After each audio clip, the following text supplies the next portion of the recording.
Assalamualaikum warahmatullahi wabarakatuh. Kami dari kelompok 1 mata kuliah PBL Sediaan Herbal.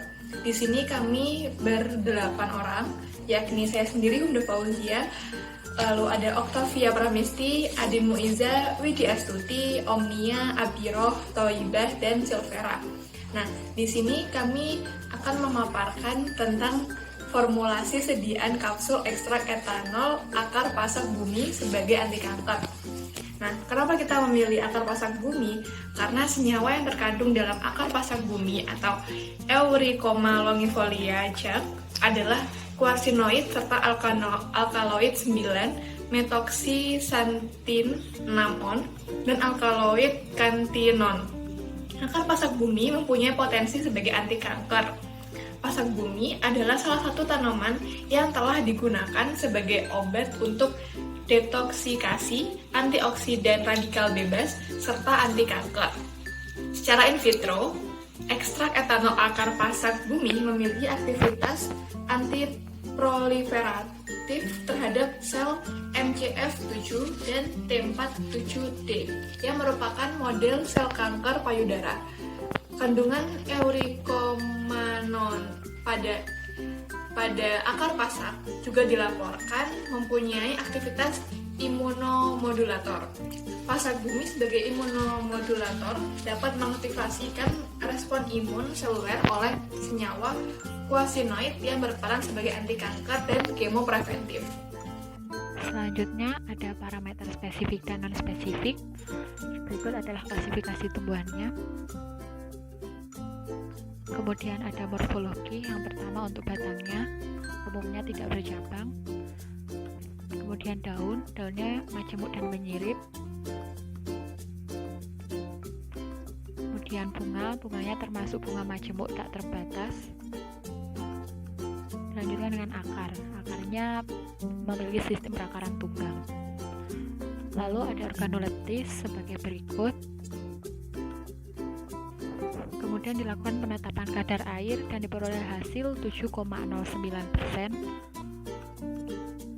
Kemudian untuk penetapan kadar abu diperoleh hasil 2,32%. Dan untuk penetapan kadar logamnya untuk CD 0,3 dan untuk Hg 0,5 mg per kilogram. Kemudian untuk kadar flavonoidnya sebagai berikut, diperoleh 3 hasil.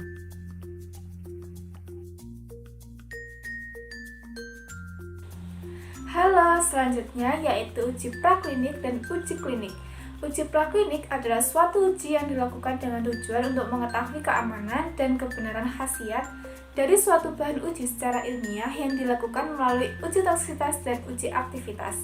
Sedangkan uji klinik dilakukan melalui 4 fase uji termasuk meso.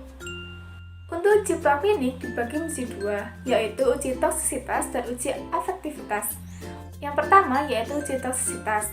Uji toksisitas adalah suatu uji untuk mendeteksi tingkat ketoksikan suatu zat atau bahan yang akan digunakan pada obat. Hasil yang diperoleh dari pelaksanaan uji toksisitas ini dapat memberikan informasi tentang tingkat keamanan suatu zat atau bahan pada hewan coba atau bahan biologi lainnya sebelum zat atau bahan tersebut digunakan di klinik. Uji toksisitas tersebut dibagi lagi menjadi 2, yaitu uji toksisitas secara in vitro dan uji toksisitas secara in vivo. Lantas, apa sih perbedaan antara keduanya? Uji toksisitas secara in vitro yaitu uji toksisitas suatu uji untuk menentukan tingkat ketoksikan pada suatu bahan yang akan diuji menggunakan media biakan bahan biologi tertentu yang merupakan subjek dari pengujian. Pada umumnya, uji toksisitas secara in vitro ini hanya untuk obat terbatas saja. Sebagai contohnya, uji pada suatu obat kanker yang menggunakan kultur jaringan sel kanker seperti sel myeloma atau sel normal seperti sel fibroblast. Uji toksisitas secara in vivo yaitu suatu uji toksisitas yang dilakukan pada hewan coba dengan tujuan untuk menentukan tingkat ketoksikan pada suatu zat atau bahan tersebut terhadap perubahan fungsi fisiologi maupun perubahan yang bersifat patologis pada organ vital dalam kurun waktu tertentu. Dan toksisitas ini dibagi lagi menjadi 4. Yang pertama yaitu uji toksisitas akut.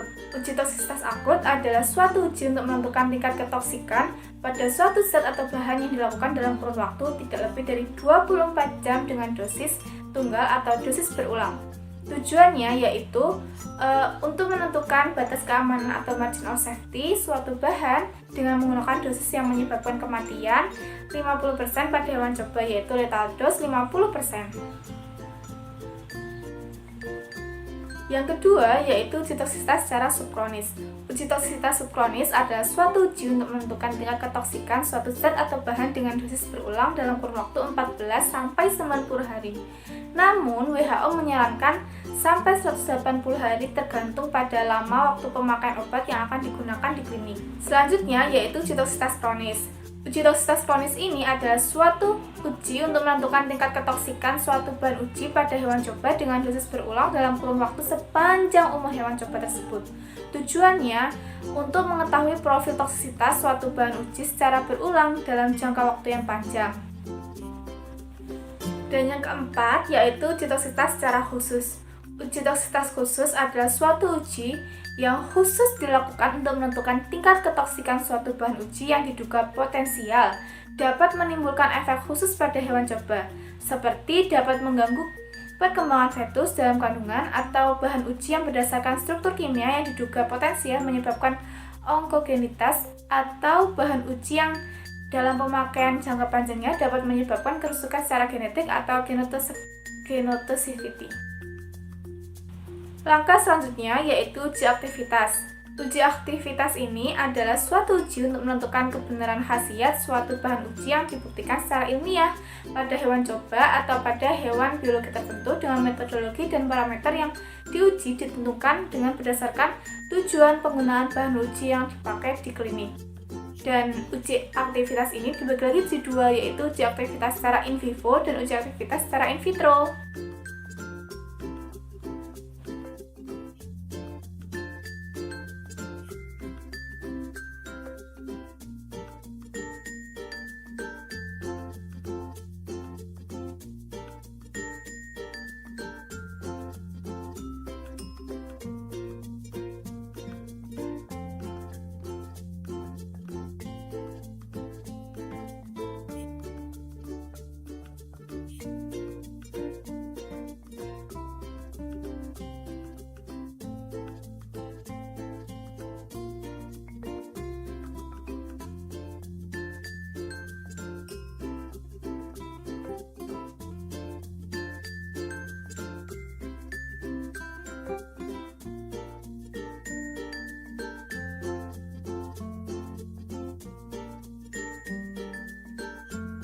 Setelah diuji praklinik obat, pada uji aktivitas obat dan uji toksisitas obat, maka sampel diidentifikasi di kelompok 1, yaitu aktivitasnya positif dan toksisitasnya negatif. Sediaan yang telah lulus uji klinik, maka sediaan bisa jadi bermanfaat dan bisa dipasarkan.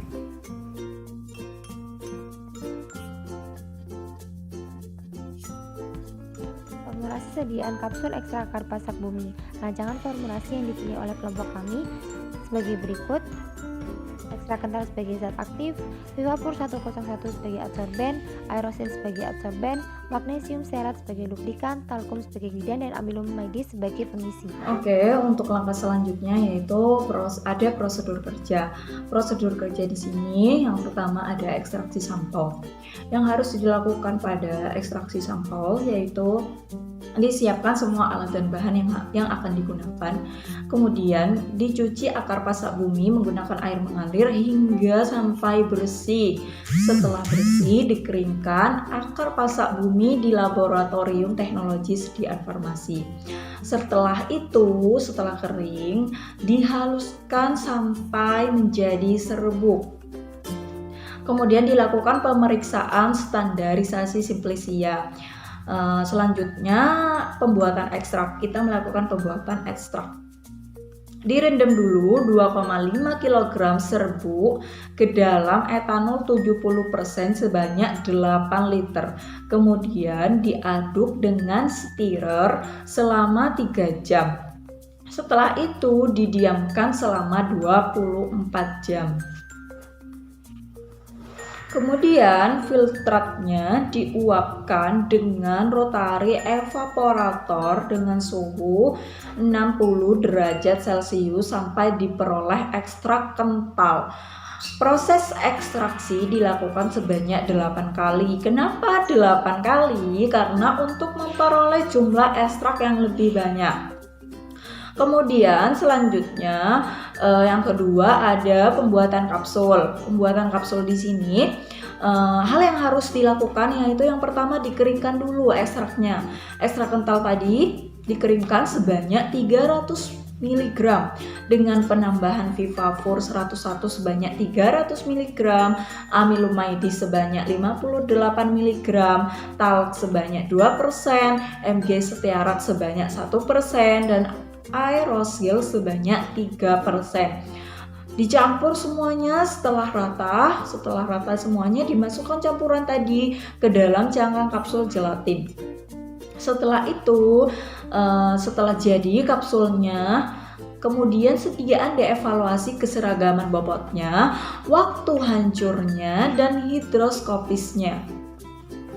Evaluasi sediaan ada 4 uji, di mana diantaranya yaitu yang pertama ada uji keseragaman bobot, uji waktu hancur, uji higroskopis, dan uji disolusi. Yang pertama, uji keseragaman bobot. Berdasarkan persyaratan Farmakope Indonesia edisi 3 bahwa kapsul dengan bobot rata-rata lebih dari 120 mg tidak boleh memiliki perbedaan dalam persen bobot isi tiap kapsul terhadap bobot rata-rata, di mana rata-ratanya yaitu isi kapsul lebih dari 7,5% dan 15%. Yang kedua ada uji waktu hancur. Kapsul dapat memberikan efek terapi jika terlebih dahulu hancur menjadi partikel yang lebih kecil agar isi kapsul dapat terabsorpsi pada saluran cerna. Syarat uji waktu hancur kapsul Farmakope Indonesia edisi 3 yaitu waktu hancur di bawah 15 menit. Yang ketiga ada uji higroskopis. Uji higroskopis dilakukan dengan mengamati perubahan bobot dan warna dari isi sediaan kapsul selama 1 bulan. Perubahan bobot kapsul dan warna isi kapsul setiap waktunya dapat menggambarkan perubahan kadar air yang terdapat dalam sediaan. Dan yang terakhir yaitu uji disolusi. Uji disolusi dilakukan dengan menggunakan metode spektrofotometri visible. Kapsul yang sudah ditimbang bobotnya dimasukkan ke dalam medium disolusi 500 ml dampar fosfat yaitu pH 7,4 dengan suhu 37 derajat Celcius. Keranjang diputar dengan kecepatan 100 rpm. Sampel diambil dari medium pada waktu 5, 10, 20, 30, 40, 50, 60, 70, 80, 90, 100, 110 dan 120 menit sebanyak 5,0 mili atau 5 mili. Sebanyak 5 mili medium dimasukkan dalam wadah media disolusi untuk mengganti volume sampel. Sampel diukur kadarnya menggunakan spektrofotometer visible.